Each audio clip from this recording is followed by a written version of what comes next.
And the ad says, I get what I want. So a person who sees the ad, he thinks, oh, if I smoke this cigarette, I'll get whatever I want. So this person is having a beautiful girl next to him, and he's behind there's a beautiful car. So he's thinking, oh, if I smoke, then I'll also get all of this. Whatever I want, I'll get it. So it's nothing but false glorification. Because when you actually start smoking, you don't get what you want, but you get what you don't want. You get all kinds of diseases, especially the cancer, which they also put on the advertisement banners here, which is mandatory to put. So you get cancer, you get all kinds of health issues and problems. So therefore, it's a false glorification. In fact, most of the advertisements of different products is nothing but false glorification only. The thing which is absolutely essential for our living, nobody needs to advertise for it. Like, for example, if I need to drink milk, how many advertisements you see for the milk? I need to eat, grains. How many advertisements you see for the grains? I need to, suppose, eat bread. How many advertisements you really see for the bread? The things which are essential, nobody need to advertise. They're simply available. The things which are not required, there is need of glorification. There's a need of making people feel artificially need for that. Sometimes Prabhupada was taken by devotees to some mall, very big, huge mall, somewhere in, I think, US. So after Prabhupada came out of the mall, he made a comment. There are so many things in this world I can live without. So many things which you go and see in the mall, they're not really required. You see so many shops, especially if you go to a mall. Shopping mall means the things which are not really required for our necessities. They are there only to create artificial need. All those things need a lot of advertisement. But such false glorification does not bring any good to anyone. So whether you falsely glorify some things, some person, or some groups, doesn't really do any good. For example, if some greedy, say advertisement industry, they simply want to, willing to take, okay, we will glorify this brand of cigarette. Does it really do good to anyone? No, it doesn't do good to anyone. The more number of people get allured by that advertisement, the more it creates harm to the society. And even if the person who may be advertising it for the sake of some money, even that person doesn't imagine if my own children get addicted to this. Will it be, consequential? No, the person doesn't really think in that way. So actually speaking, nobody really gets benefited by false glorification. But according to this verse of Bhagavatam, the actual object of glorification is the Supreme Personality of Godhead. He's the object of actual glorification because he's the one who has created everything in this material existence. He has unlimited attributes and wonderful qualities. He is our supreme well-wisher. Everyone's well-wisher, not just my well-wisher or devotee's well-wisher. He is well-wisher of every living entity. So therefore, he is the real object of glorification. So tendency to glorify others or hear about others, we have to utilize that tendency to hear about the Supreme Lord, to glorify the Supreme Lord. That will really bring happiness. It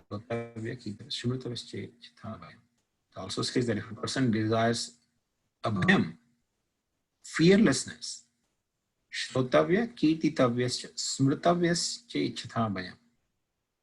A person desires abhyam, fearlessness, then he should glorify the Supreme Lord. He should hear the glory of the Supreme Lord. Then only a person will be able to attain freedom from all kinds of fears.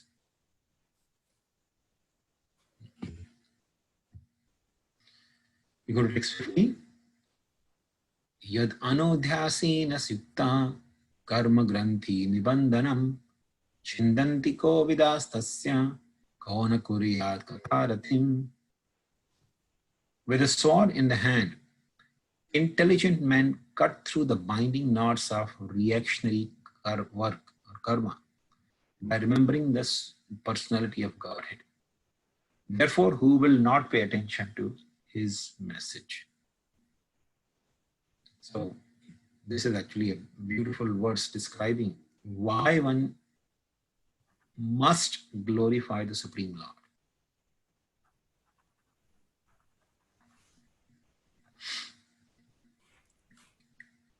The living entity, which is spiritual by nature, the soul, because being spiritual constitutionally, when it comes in contact with the matter, develops strong affinity for the matter. Kind of a knot. If you take, two pieces of thread and put a knot on them, especially the cotton thread, if you put a knot on them, it's very, very difficult to untie that knot. Especially, sometimes when we see children, they open the whole reel of thread. It gets messed up. It becomes, messy. And then the only thing you can do is cut off that portion and throw it away, because it's practically very, very difficult to unknot the whole mess. So similarly, when the living entity develops affinity for the matter, which is manifested in so many different varieties, whatever varieties of things a person may have attachment to, like somebody may have attachment to the home, car, bank balance, wife, children, clothings.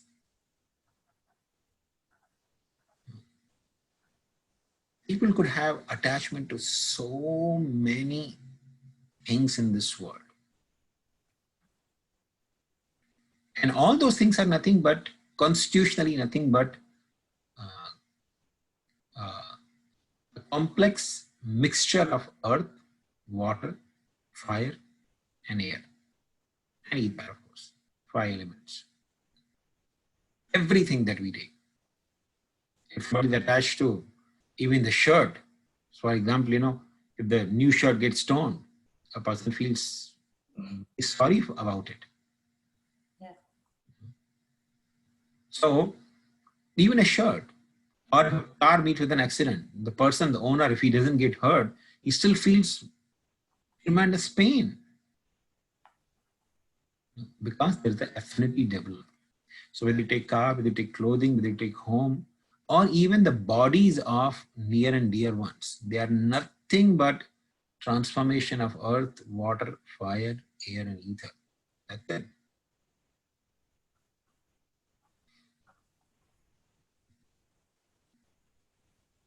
So there is no what you call juice or substance in any of that matter.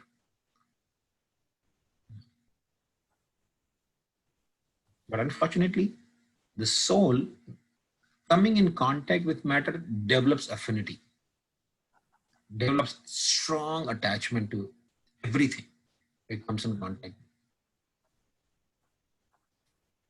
So because I have come in contact with this body, I have strong affinity for this body.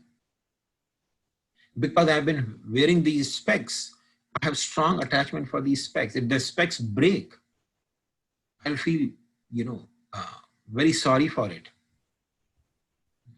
So everything that we use or we possess for the time being, we develop affinity for.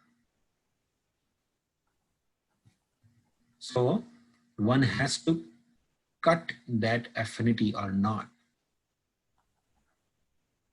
Because that affinity is the source of miseries.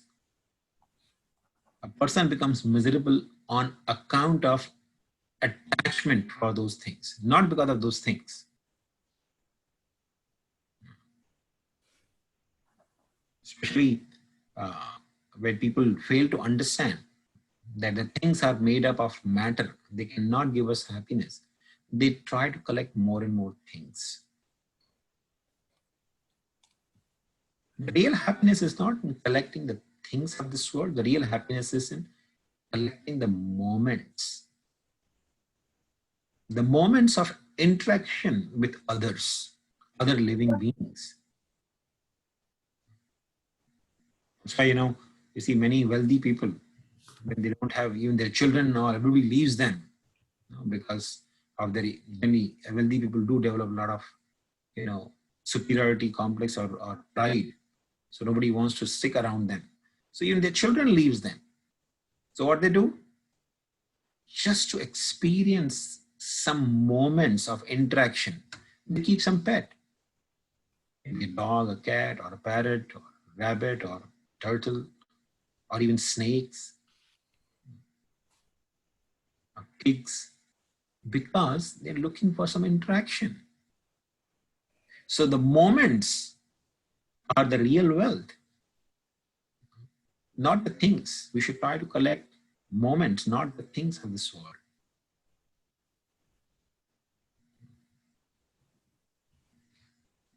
And real moments are the moments that are spent in Krishna consciousness.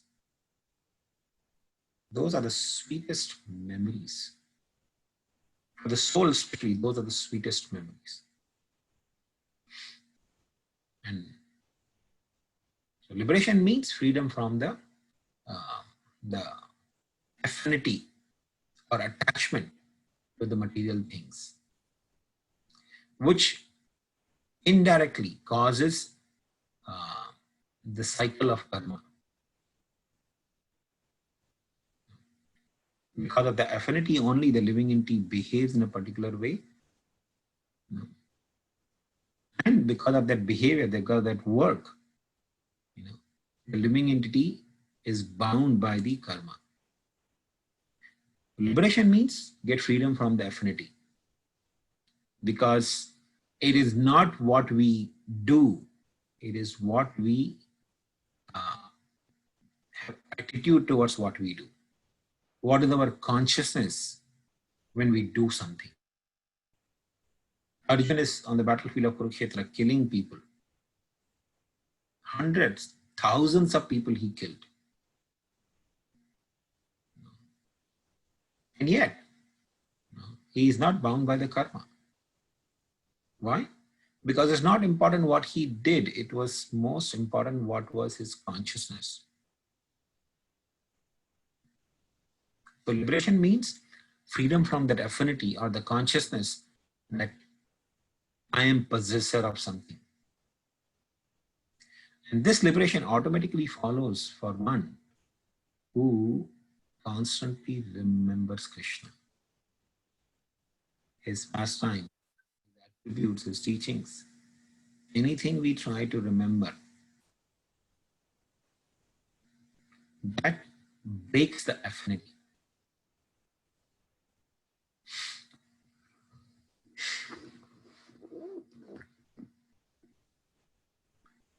And any sensible person who is, above the average man, Prabhupada says average man with poor fund of knowledge. Because averagely people don't have much intelligence. Average people are, possessive of herd mentality. So whatever masses are doing, they just want to do that. So whatever is the trend, they follow the trend. They're not the trend setters, they're the trend followers. Just like the herd. One cow goes in one direction, all the cows start following in the same direction. That's what generally cowherd people, cowherd, they do in villages in India. All they need to do is take care of your initial, in the beginning, 1 or 2 cows, lead them in a proper direction, and everybody else will follow. So most of the people, average people, they are actually not very intelligent.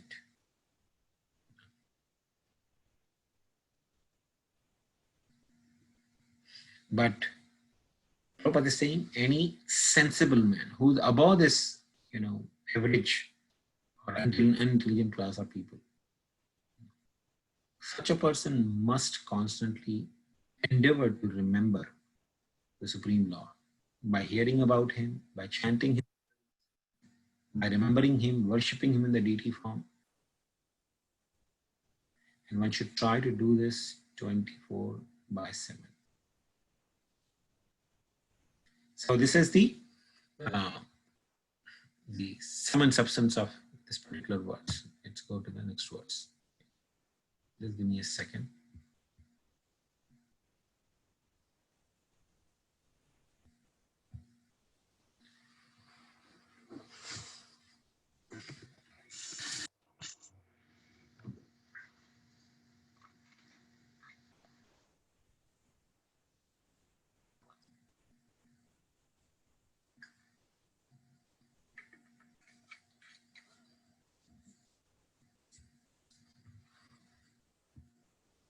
Sorry.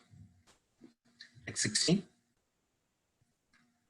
Shushrusho Shradadhanasya Vasudeva Kataruchi Syan Mahat Sevaya Vipra Punyati Tanishevanat.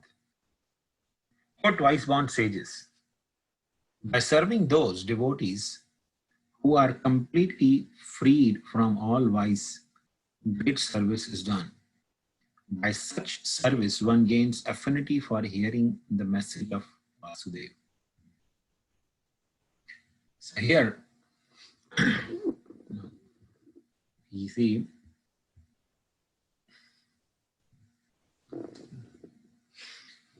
this verse is talking about Shushrusha Shraddhadhanasya.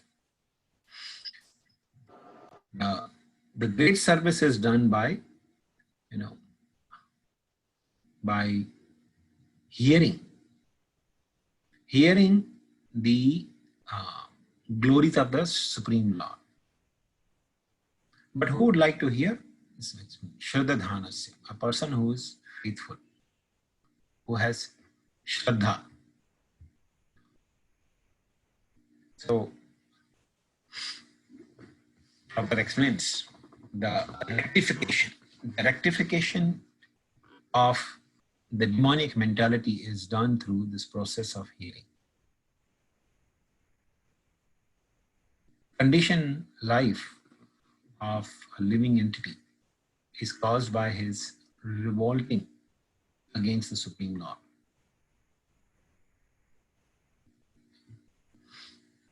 Because the living entity has developed the nature of revolting or being rebellious against the Supreme Lord.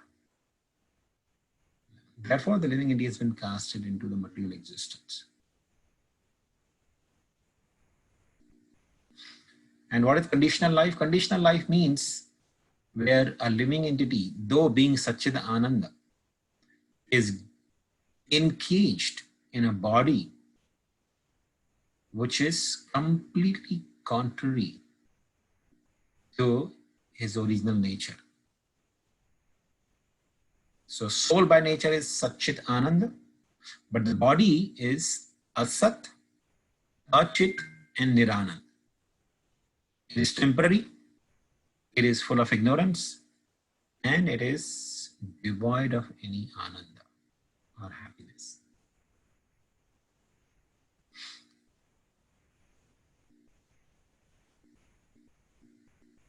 So this conditioned life is nothing but is typically characterized by having a material body which is subjected to birth, old age, disease, and death. Every living entity, more or less everyone in this world, because of being rebellious against the authority of the Lord, is given this punishment in the form of material body. So people who are actually rebellious against the Lord, they are called asuras. Vishnu Bhakta Smrta Deva Asurastad Viparreya. Vishnu Purana explains the devotees of Lord Vishnu, Vishnu Bhakta Bhave Daiva.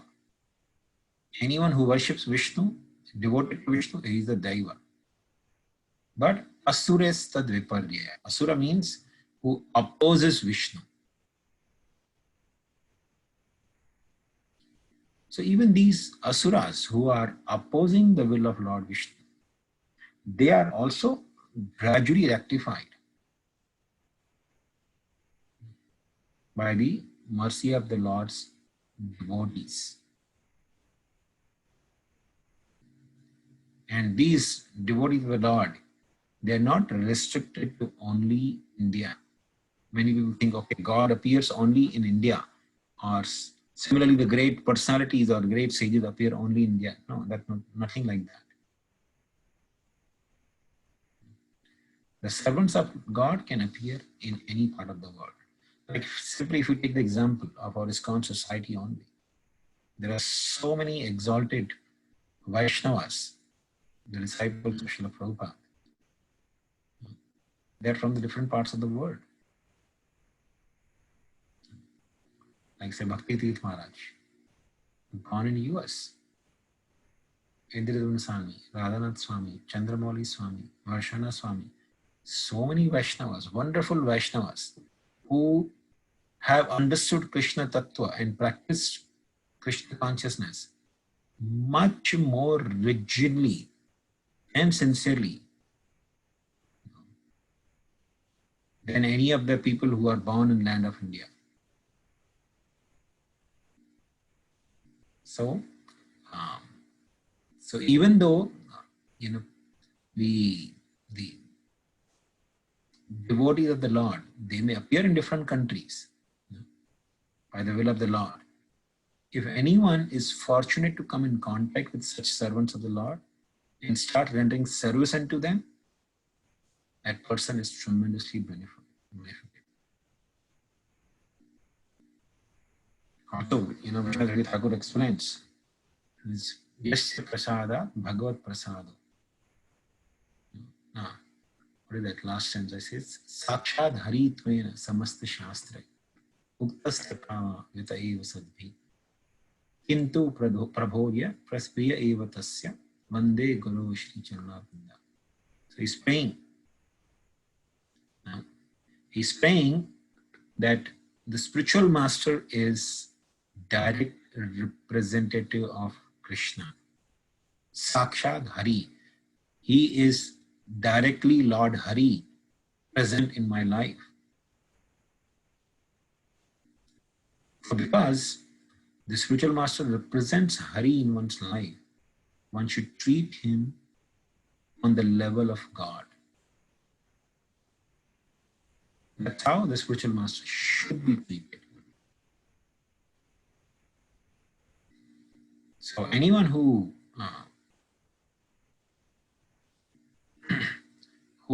sincerely serves Vaishnavas and treats them just like one would treat the Supreme Lord, then such a person is guaranteed to go back home, back to Godhead.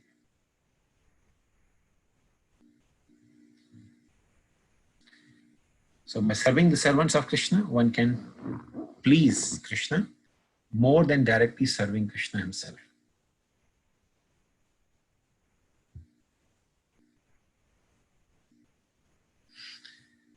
Last but not the least is qualifications to enter the kingdom of God. So by serving the Vaishnavas, by serving the servants of the Supreme Lord, one is gradually qualified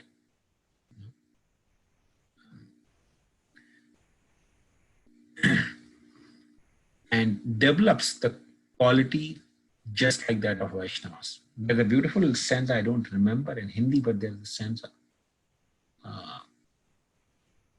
that there's a touchstone, it's called Parasmani.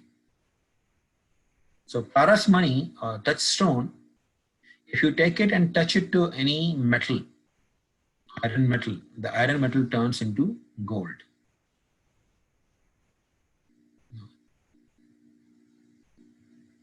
Paras, Patthar, you know what, I'm forgetting the beautiful stanza is in Hindi. So he says, the touchstone can only turn the metal into gold. But Vaishnavas have one specific quality. It's like a touchstone which touches other and makes them also touchstone. So Vaishnavas are so wonderful in nature. When they come in contact with any fallen soul also, they turn that fallen soul also into a Vaishnava.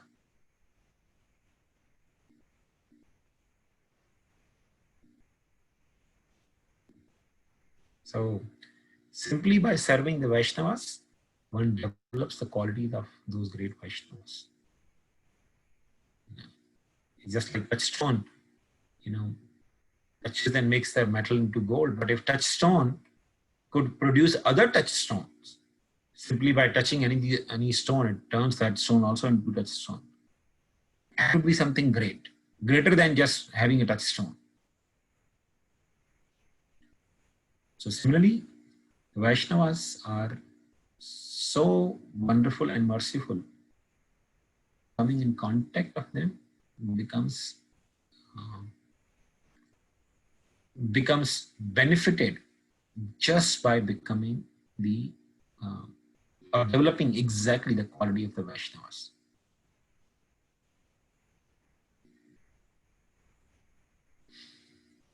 And any sadhaka or practicing devotee, it is some qualification.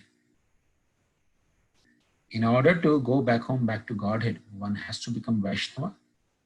And in order to become Vaishnava, one must have eagerness to hear about Krishna's glories.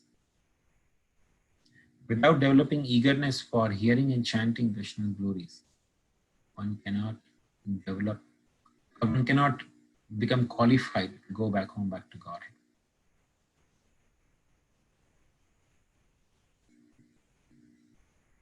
So this is the sum and substance of these few verses. In order to become qualified to go back home, back to Godhead, one has to engage in the service of the Lord. In fact, this is one of the very important verses. Syan mahat sevaya vipra punya tirtham nishim. So serving the great souls or Vaishnavas is actually the purpose of this human form of life. Otherwise, the human beings are no better than animals. So, sum and substance of these three verses, I think we can stop here. If anyone has any questions, you may ask.